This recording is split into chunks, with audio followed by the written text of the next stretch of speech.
Hello ကဲအခုနောက်ပိုင်းပစ္စည်းတော်များထွက်တာပေါ့နော်ပစ္စည်းတော်များထွက်တာတော့ဖုန်းနဲ့ပါလုပ်လို့ရတာပေါ့နော်အဝတ်လျှော်ဆက်ဆိုရင်လည်းလိုပဲ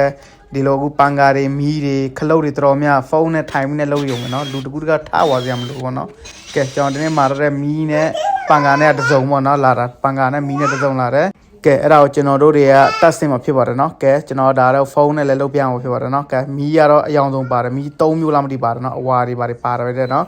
ပြီးပန်ကာလည်းဖွင့်လိုက်ရတယ်ပန်ကာကိုလည်းအလျှော့တင်လုပ်လိုက်ရတယ်မီးကိုလည်းအလျှော့တင်လုပ်လိုက်ရတာပေါ့နော်ကဲကြိုက်လို့မီးလုပ်လိုက်ရတယ်ပန်ကာကိုလည်းကြိုက်လို့လုပ်လိုက်ရတာပေါ့နော်ပြောင်းမြန်လည်းလုပ်လိုက်ရတယ်တဲ့လည်းလုပ်လိုက်ရတယ်ပန်ကာနော်ကဲမိုက်တယ်နော်သူကဖုန်းနဲ့လည်းလုပ်လိုက်ရတယ်တကူတကထားပြီးလုပ်နေတယ်မလို့ပြီးတော့သူကလက်မှုလည်းပါတယ်နော်လက်မှုလည်းပါတယ်ကျွန်တော်တို့လက်မှုနဲ့နှိပ်လို့ရတယ်လက်မှု control ခရုတ်လေးတစ်ခုပါတယ်နော်